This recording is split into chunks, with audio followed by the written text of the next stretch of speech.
È una sposa attesa all'altare ormai da 14 mesi, quella esposta in piazza Matteotti a Catanzaro, simbolo di un settore da 60 miliardi che ha sofferto più che mai la crisi da pandemia e oggi non chiede ristori, ma regole per lavorare in sicurezza. Siamo veramente in crisi, noi non chiediamo assistenza, noi chiediamo di poter lavorare, noi vogliamo una data per poter ricominciare, perché comunque chi crede in noi, nei nostri sogni e nel nostro lavoro c'è, ha solo bisogno di avere una data di ripartenza, non possiamo vivere in questo modo.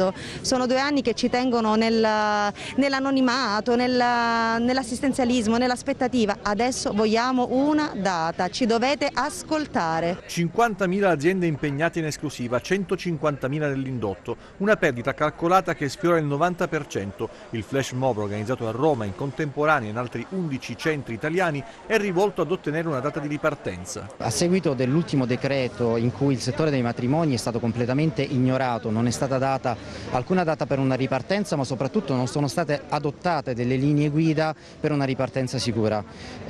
Di conseguenza abbiamo deciso di scendere in piazza. Il lavoro di questo anno, di questi 14 mesi, si è basato principalmente sul dare delle proposte alla politica per una ripartenza sicura.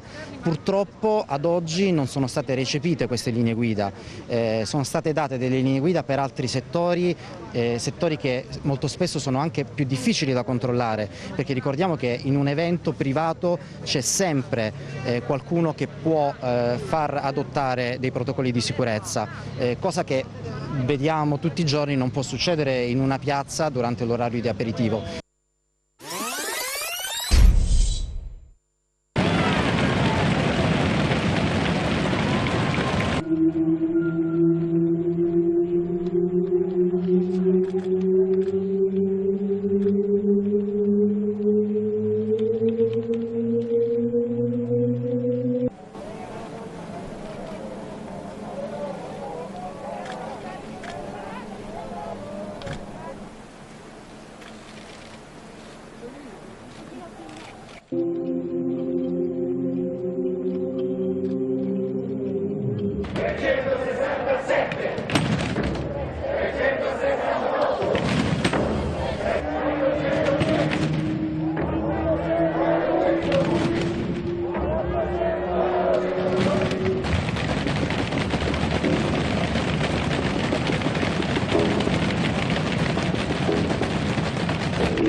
Proteste chiassose, proteste colorate, proteste importanti.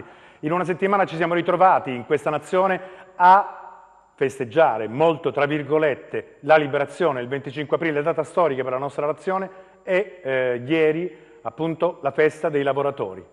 Di quali lavoratori? 2 anni di festa della liberazione, 2 anni della festa dei lavoratori. In quali condizioni? In una nazione che sta evaporando, perché probabilmente, in attesa di quello che poi potrà arrivare dal PNRR, a noi resta solo la resilienza, a noi come tanti altri lavoratori, a noi perché siamo vicini a coloro i quali nella copertina prevista e disegnata come al solito da Luca Chito, che è il nostro regista, che ringrazio assieme a voi per averci scelto ancora una volta, parla di una nazione che ha diverse marce, che ha diversi scatti, che ha diverse attenzioni, e noi ovviamente che stiamo al sud subiamo scarse attenzioni da parte del governo, perché poi scopriremo man mano che si svolgerà questo ricapitolare le notizie che abbiamo trattato questa settimana di quello che il governo ha deciso per noi. Saranno giuste le misure per il meridione? Saranno quelle opportune? Perché visto che si parla di alta velocità, visto che si parla di ponte sullo stretto, poi scopriremo man mano in queste 319 pagine quello che potrà non continuare a fare evaporare le anime di migliaia di donne e di uomini che hanno famiglie e che hanno bisogno del lavoro, perché il lavoro è dignità, è riscatto e soprattutto posizione in questa nostra nazione che merita certamente una civiltà in più e una crescita in prospettiva come il resto d'Europa e come il resto del mondo. Ma occupiamoci di quello che accade in questa nostra regione, dove ci sono delle lamentele da parte di alcuni perché funzionano i Vax Day ma non funzionano l'ordinario. E a proposito di Vax Day e di vaccini, questo è il primo blocco di servizi. Se in Calabria fosse ogni giorno un Vax Day, riusciremmo a immunizzare la popolazione in tempi brevi. 34.500 persone vaccinate nel weekend, per lo più over 60, che hanno ricevuto il vaccino AstraZeneca. Nonostante le polemiche e il balletto di informazioni contraddittorie sulla necessità di prenotarsi sulla piattaforma o meno, le 19.000 vaccinazioni del sabato e le 15.530 di domenica sono un buon risultato, considerato che nei weekend precedenti il ritmo delle inoculazioni era invece sceso sotto la media giornaliera. In provincia di Cosenza quasi 14.000 le vaccinazioni in 48 ore, 7.703 sabato, 6.206 domenica, oltre 8.000 le dosi di AstraZeneca utilizzate per prime inoculazioni, 4.300 di Pfizer e 1.200 di Moderna, in larga parte per seconde inoculazioni. Dopo il boom del Vax Day nella nostra regione si è tornati sui numeri standard, ma è bastato per varcare il 500.000 e mantenersi su una percentuale di dosi somministrate rispetto a quella a disposizione superiore all'83%. Un dato accettabile, benché lontano dalla media nazionale attestata al 91,3%. La maggior parte delle persone vaccinate hanno ricevuto l'antidoto Pfizer, poi AstraZeneca e infine Moderna. L'ultima fornitura è stata conclusa in queste ore, la più consistente finora perché fa parte del lotto da 2,2 milioni di dosi Pfizer in distribuzione da ieri alle regioni italiane. Alla nostra regione se ne sono toccate circa 70.000, 24.570 alla provincia di Cosenza. Serviranno per continuare la campagna vaccinale con prime e seconde inoculazioni, magari accelerando il ritmo. Questo è l'obiettivo se si vorrà raggiungere l'immunità di gregge in tempi ragionevoli. L'ultima media mobile a 7 giorni di dosi somministrate ogni giorno in Calabria è di 12.240, calcolata da sole 24 ore. A questo ritmo ci vorrebbero 5 mesi e 26 giorni per coprire il 70% della popolazione. L'obiettivo sarebbe dunque raggiunto soltanto il giorno 21 ottobre 2021, contro la previsione del governo che è fissata ad agosto 2021. Sul piano vaccinale abbiamo portato il trend molto alto perché siamo ormai a 10-12.000 vaccinazioni al giorno, per cui insomma stiamo andando bene, speriamo di poter concludere in fretta ultra ottantenni e categorie fragili, che sono le cose che ci interessano maggiormente. Parla di numeri confortanti e in crescita il commissario Longo. Ieri si è superato del 4% il target nazionale fissato. Le capacità vaccinali ci sono, abbiamo messo in campo tutti, abbiamo chiamato in campo tutti e tutti hanno risposto come si deve. Sono collaborativi, ci stanno dando una mano tutti, medici medicina generale, pediatri di libera scelta, anche le farmacie, stiamo attrezzandole in modo che possano darci anche un grosso supporto, un grosso aiuto in questo senso. La promessa è quella di concludere entro la fine dell'estate la vaccinazione per tutti i calabresi. Speriamo di poterla vaccinare prima della fine dell'estate, ecco, questa è la speranza.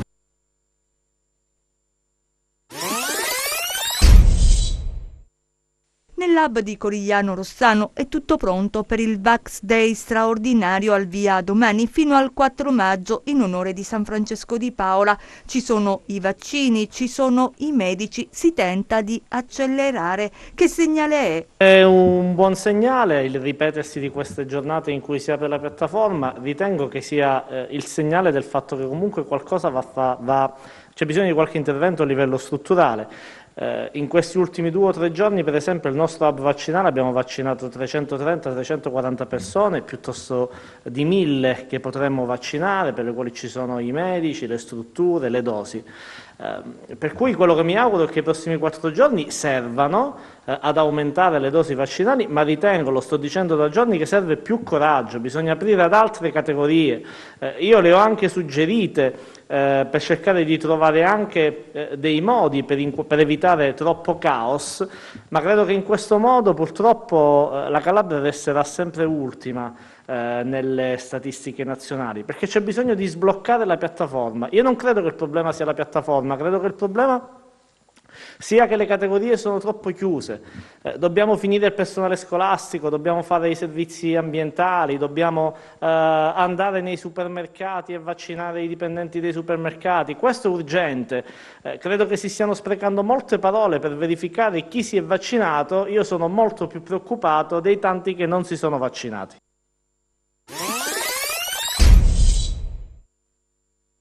Numeri incoraggianti per la 2 giorni del Vax Day in Calabria, 35.103 le somministrazioni negli hub vaccinali della regione, un'accelerazione importante alla campagna vaccinale e così adesso si replica. Il Consiglio regionale infatti ha deciso una nuova 4 giorni dedicata proprio alle vaccinazioni anti-Covid.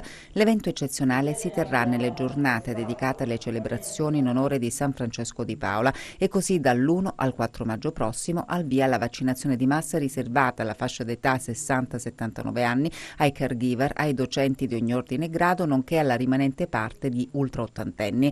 Gli hub vaccinali sono stati individuati dalla Protezione Civile. Con le 4 giornate di vaccinazione straordinaria si punta in tutta la regione a superare le 60.000 somministrazioni. Anche questa volta si accederà nei centri vaccinali con la prenotazione necessaria, fa sapere la Protezione Civile, per evitare disagi e assembramenti, per rispettare le categorie indicate all'ordinanza del commissario Figliuolo, per lavorare in serenità ed efficienza il personale. Inoltre, continua la Protezione Civile, l'utilizzo della piattaforma serve per organizzare al meglio il servizio di somministrazione, perché i centri vaccinali devono sapere quante persone arriveranno e a che ora, anche per un corretto utilizzo delle dosi a disposizione.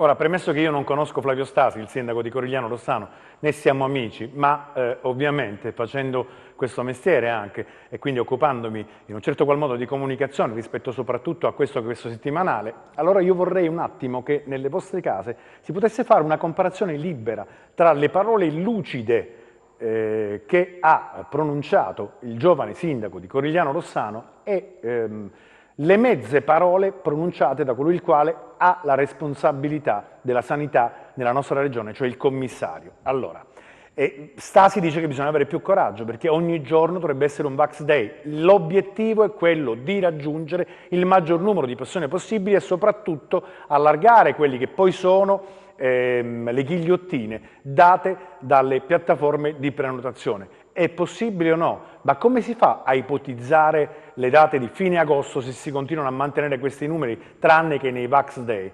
Quindi le date presumibili sono quelle di ottobre. Come usciamo da una situazione di stallo economico e di ripartenza per la nostra regione se non si accelera in questo processo? E questa è la domanda che noi spediamo molto volentieri al commissario alla sanità, al dottore Longo. Nel frattempo abbiamo un servizio che vogliamo proporvi e che arriva da Cariati.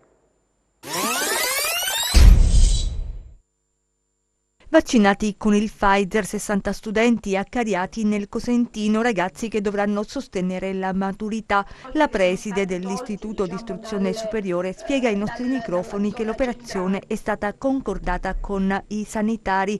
Dosi che sono state sottratte ad anziani e soggetti fragili? Assolutamente no, perché è stata appunto attraverso le interlocuzioni io ho verificato che la piattaforma, non l'ho verificato personalmente, dalle notizie attinte dall'equipe non c'erano più prenotati, anzi nella stessa giornata di domenica mi veniva riferito che venivano somministrati su richiesta dai medici di Mandatoriccio anche 20 vaccini da persone fragili e fuori piattaforma. E non solo, nella stessa giornata di domenica sono stati somministrati altri 22 vaccini, sempre uguali a questi dei miei alunni, ai soggetti disabili del CIM di Cariati, per cui l'interesse è stato a 360 gradi, quindi qual era il rischio? Che questi vaccini domenica sera sarebbero stati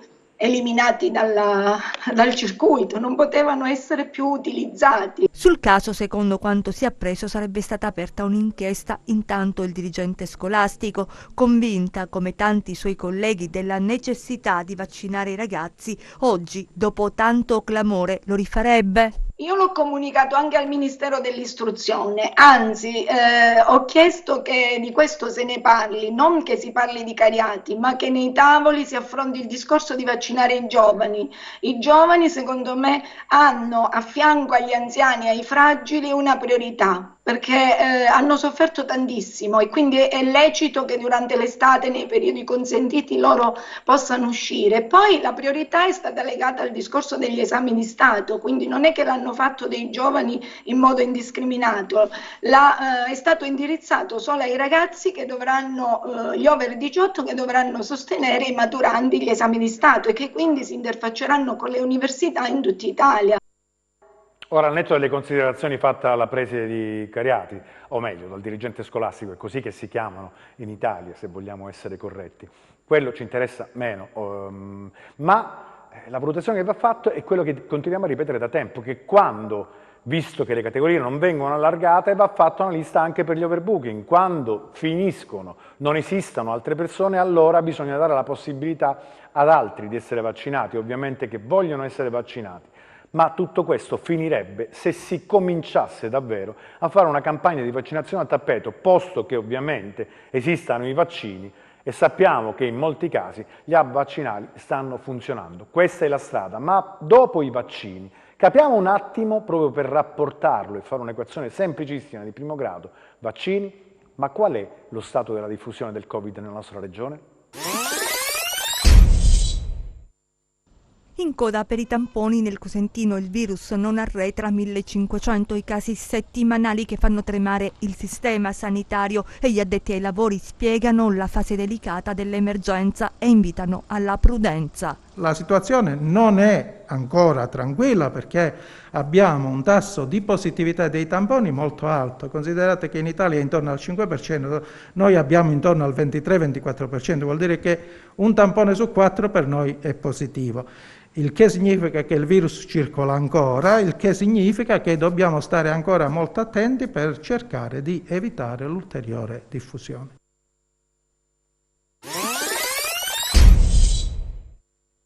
Rocca Imperiale, Lattarico, Mandatoriccio, Rose, San Giovanni in Fiore, San Sosti, Luzzi, Bisignano e la nuova zona rossa Montalto-Fugo. Questi i centri della provincia di Cosenza che negli ultimi 7 giorni hanno registrato un numero di casi rilevante rispetto alla popolazione residente. I dati raccolti all'unità di epidemiologia dell'ASP fotografano una situazione ancora delicata nel territorio cosentino, con diverse aree dove si segnala un incremento dell'incidenza del contagio tra gli abitanti. Oltre a Montalto, da ieri c'è un'altra zona rossa in Calabria e la frazione di Mileto-Paravati nel Vibonese. Misure di contenimento come conseguenza dell'incremento dell'incidenza del contagio che interessa un cospicuo numero di soggetti in età pediatrica. 2506 casi attivi nel Reggino, con ricoveri in aumento e posti letto quasi esauriti. La pressione sugli ospedali non accenna a diminuire e la Calabria è una delle 8 regioni che hanno un tasso di occupazione delle terapie intensive oltre la soglia critica del 30%. Se Cosenza piange, le altre province, compresa Reggio Calabria, ovviamente non ridono e quindi questo è un dato preoccupante. Restiamo in zona arancione, speriamo sicuramente poi di poter cambiare colore in meglio e non in peggio. A proposito di scuole, abbiamo parlato prima, gli alunni delle scuole superiori in Calabria scelgono ovviamente la didattica a distanza. Il nuovo decreto approvato dal governo in vigore da oggi prevede per le scuole che gli studenti delle superiori tornino in classe fino alla fine dell'anno scolastico, in zona arancione come la Calabria dal 70% al 100%. Il presidente facente funzione Nino Spirlì demanda la decisione alle famiglie facendo scegliere loro tra la DAD o la didattica in presenza, ovvero raccomanda la didattica digitale integrata per tutti gli studenti le cui famiglie ne facciano esplicita richiesta. Raccomandazione che nelle scuole cosentine è stata ascoltata. Più della maggior parte degli studenti hanno scelto la didattica a distanza. L'afflusso è decisamente ridotto, su 695 sono solo 5 presenti. E le scelte delle famiglie sono chiaramente rivolte verso la prudenza, tanto più che poi ci sono alunni che utilizzano i mezzi di trasporto e diciamo che la preoccupazione è maggiore. Oggi su circa 1050 studenti abbiamo circa 102 presenze.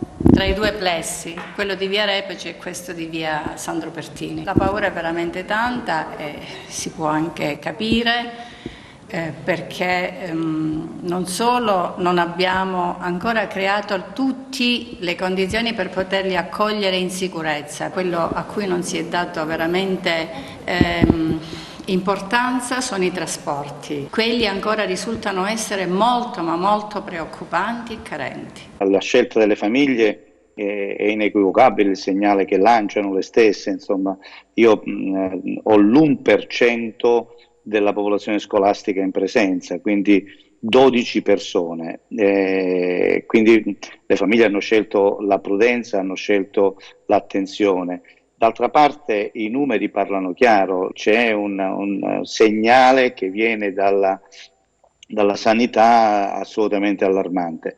E i trasporti, è vero, ma anche le aule, a mio modo di vedere, diventano un luogo di assembramento. Vede, già al 50% il colpo d'occhio in un'aula è veramente incredibile, nel senso che l'aula si vede già piena. Se li mettiamo al 70%, io credo che non ci sia nessuna possibilità di rispettare neanche quel metro. La Regione Calabria mantiene la democratica libertà di scelta per le scuole superiori e fino ad oggi, quasi ad unanimità, vince la DAD, ma quest'ultima modalità ha generato in tutti questi mesi dei seri e preoccupanti problemi ai giovani studenti, soprattutto a livello psicologico, come testimoniano le dirigenti scolastiche. Quello che stiamo denotando in alcuni studenti nostri è proprio questa apatia che si sta venendo a determinare in loro, soprattutto manifestando disturbi comportamentali. Si riduce quello che è l'impatto sociale, l'empatia e quelli che sono i discorsi legati anche ai bisogni degli adolescenti. E parlando con una neuropsichiatra mi diceva che le percentuali degli alunni, degli studenti che lei segue è aumentata del 30% in questa circostanza e noi lo viviamo effettivamente perché abbiamo confronti continui con operatrici sanitarie, con genitori i cui figli evidenziano questo tipo di problematica. Certo, poi il trasporto riguarda tutta quanta la nostra nazione perché nessuno ha fatto i conti con quelle che poi sono le esigenze fondamentali per potersi recare a scuola, soprattutto nelle medie e medie superiori, ma anche la capienza delle aule, per cui a partire dal Ministro probabilmente ti toccherebbe farsi un giro in Calabria, ma davvero non vetrina, andare a verificare lo stato di salute sia dei trasporti pubblici che delle aule, perché quello è importante, come diceva qualche preside nel servizio che avete appena sentito, e quindi ovviamente poi di conseguenza, tranne qualche baccaglio della Savaglio che fa anche rima, Spirli ha restituito la palla alle famiglie, decidete voi ciò che fare. Noi siamo invece arrivati all'ultimo servizio e perché il racconto diventa circolare torniamo all'inizio. PNRR. Ci sono gli investimenti che il governo deve fare per rilanciare il Sud. Nelle infrastrutture il Premier Draghi rassicura alta velocità anche in Calabria. Arriva l'alta velocità? Beh, pare proprio di sì. Le rassicurazioni arrivano direttamente dal Premier Draghi nel corso del suo intervento di oggi alla Camera. Finalmente anche da noi si potrà salire su di un treno e viaggiare a 300 km/h. In pratica ci si metterà allo stesso tempo da Roma a Milano e da Roma a Reggio Calabria. Sarà insomma un'alta velocità vera e non il tarocco che ci hanno rifilato fino ad oggi e nemmeno una delle tante promesse che abbiamo incassato in tutti questi anni. Il costo stimato è di 20 miliardi di euro.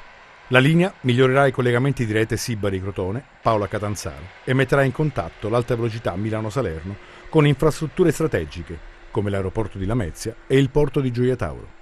Insomma, si tratta di una realizzazione in 6 lotti e il cui tracciato seguirà l'autostrada del Mediterraneo Salerno-Reggio Calabria, deviando da Praia per Tarzia e passando per Cosenza, con una trasversale tra Lamezia e Catanzaro.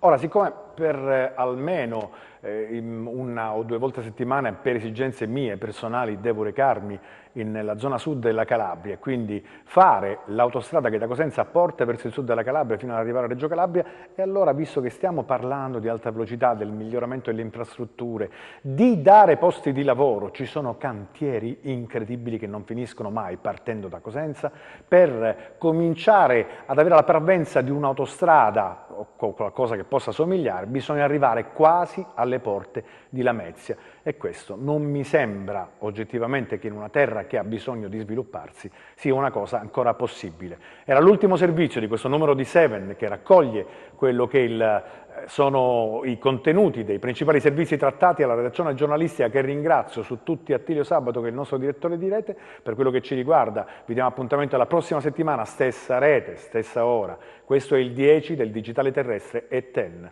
Proviamo in punta di piedi a portare nelle vostre case la giusta informazione. Alla prossima.